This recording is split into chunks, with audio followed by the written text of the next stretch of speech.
Happy New Year. Yeah, man. Atandise nembeera obimanyi tutandise na byabufuzi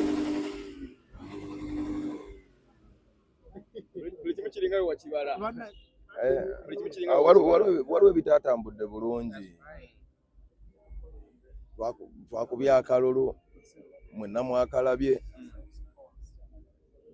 akalulu kabaddeko ebibuuzo bingi so abamu twasigadde tukyalina ebibuuzo naye tujja kufuna ansa Katonda ajja tuwandooza ansa kubanga buli kimu alina plan yama nalonda akalulu nakalonda lwakuba mu biseera by'akalulu bingi byaliwo internet ensaleko eyo teyankola bulungi kubanga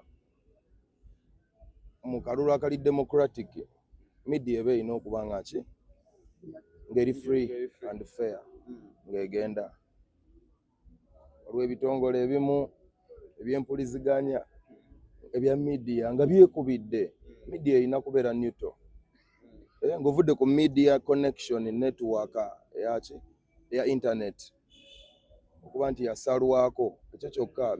Internet is a form of connection. Actually it's the leading form of media right now ekyogera n'abantu, so ekyo already kiba kireeseewo unfairness.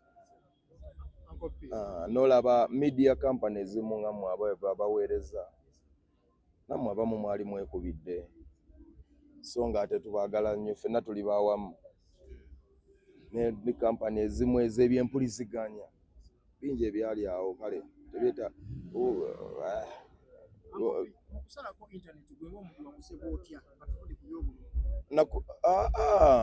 kiri ku kyabululu cause let me tell you under democratic circumstances media erina okubanga kweri media communication erina okuba kweri and social media is not only propaganda n'ebirala nga just social media is a very big tool teetaga kutunuliranga kintu kitono mbu abantu bagenda passingirako misinformation esobola oyitako kituufu naye ate kusobola okuyitako ne information okategedde media ya bintu byonna tolondako gwe kimu kyogamba nti kino kiyinza oyitako byonna bikola ki biyitako kitegeeza naawe ogaliddeyo abawagizi bo kati abawagizi bo bw'obaggalirayo naawe wennyini akalulu kate kakyali fair ku side ki zombi okategedde democracy kitegeeza side ki zombi akalulu kaba tekali fair kati internet ebe ino kola kyokuba akalulu kabeerenga osegedde.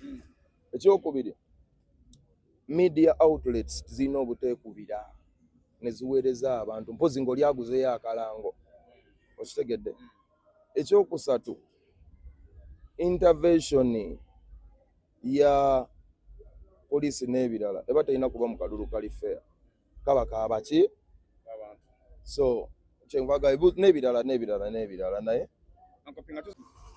biri byawedde yankosa tudde mutambuze business kati business erina ogenda mu maaso. Omanyi lwaki business erina ogenda mu maaso?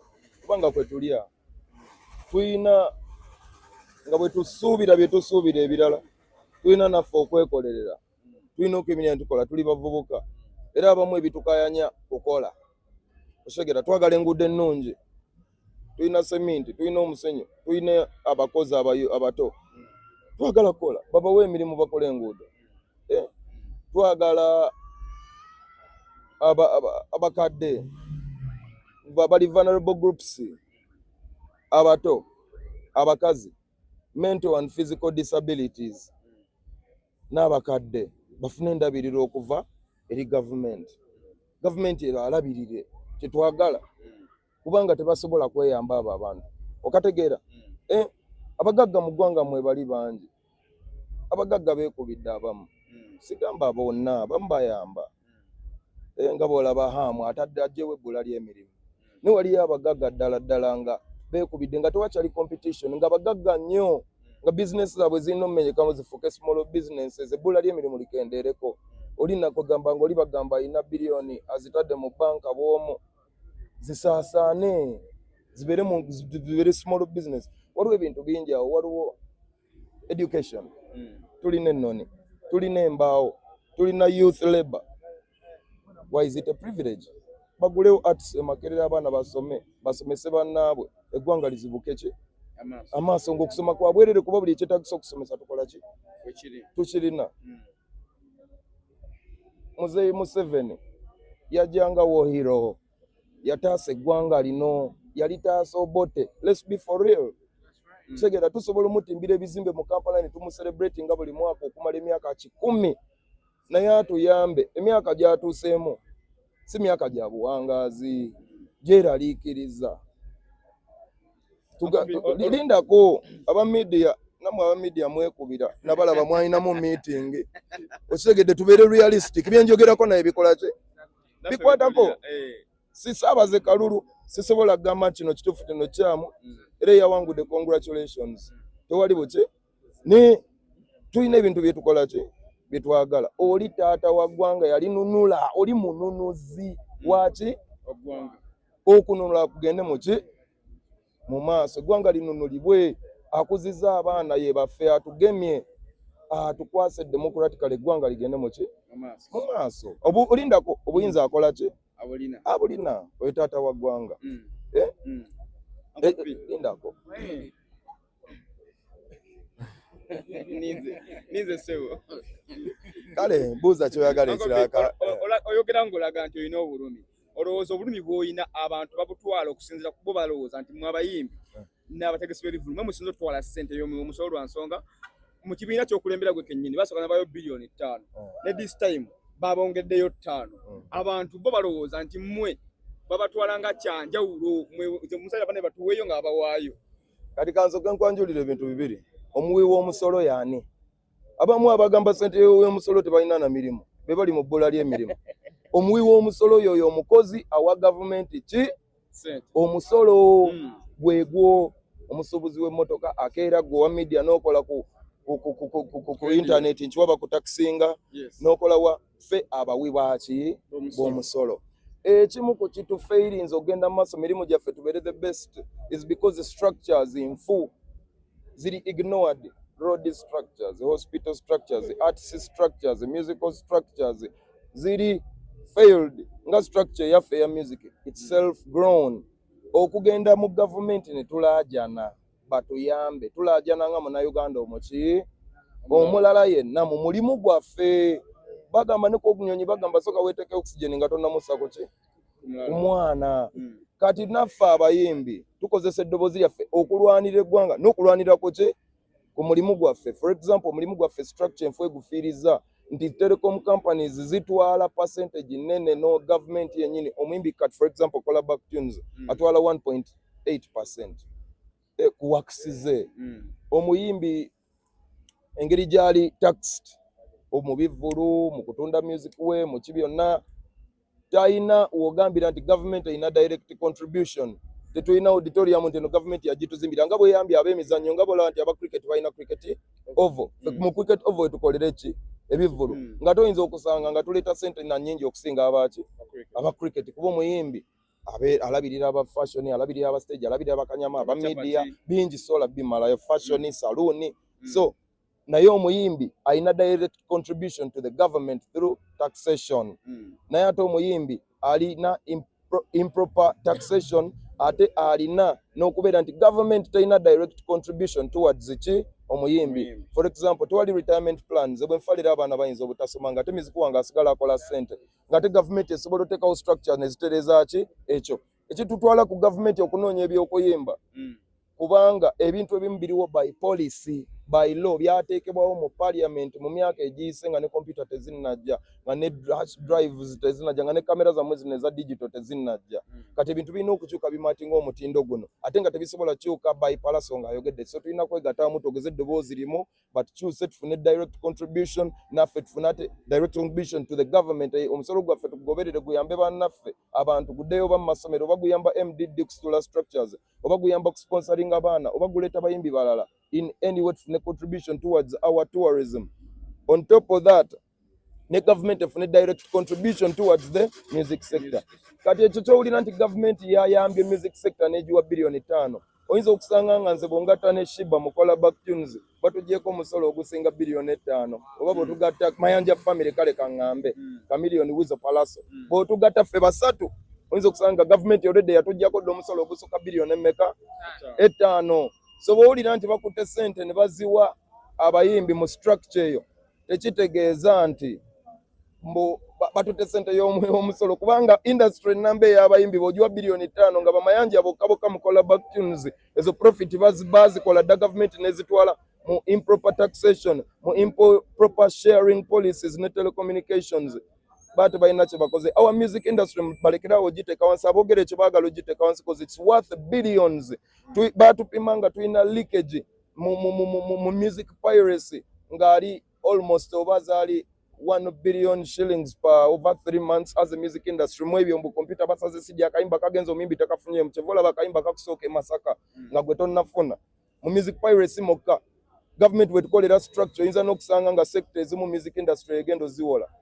UPRS yoka collecting almost 6 billion per 3 months out of the music industry. Abayimbi ze batafuna bwe bateekawo structure 6 billion chechi kati music industry ekyo kyekitone nnyo kye bayinza ogikolera ogiboostinga ate government kyegikakatako na nnyo yenna ayina sente zosobola okuboostinga music ayina omuboostinga kubanga gy'emirimu bwetyo bwe preserving art waffe music yaweerera awe abantu embye bangi emirimu alinga construction bakanyama aba fashion abaki kati bwe oyagala okuboostinga ensi olina okuboostinga sector already is employing abantu abangi whether educated or non-educated, regardless of gender, background, regardless of religion. Naba Nigeria bajjano ne bajjawo sente ne bagenda. That's music. Nafutuwa naba Nigeria emirimu.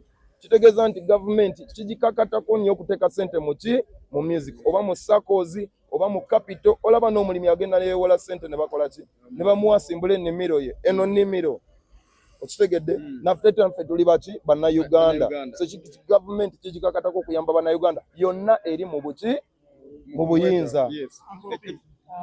Bwa bulungi I'm protected mukutandika was rejected now everywhere I go I'm accepted balina chances tebazigaba batugalira ne tusinza lugaba bafuna ne bye balina ne batunoma tebamanyi nti bo mukama yabibawana danze ndi ku kiroto goba kiroto kangobe kiroto nawe goba kiroto kyo senga bafani abalaba ku video ku mutimbagano tetulaba nnyo kimala na nyumba eri side ki omusajja badagala okumanya nti nze fani wa Palaso ngenda bayita house warming ya mwaka guno mwenna mikwano gyange buli gwe ntunulano nda mukwano gwange Ibra wali ali eri wa chanyo amo nina je mutumye nina je mutumye field commander mutumye so field commander mwe ban media bange bachali bange bembadde nabo mwino okujja mulabo olugendo lwange era ngenda bayita nenge nyumba eri Makindye ya Makindye awo wakati wa Salama Road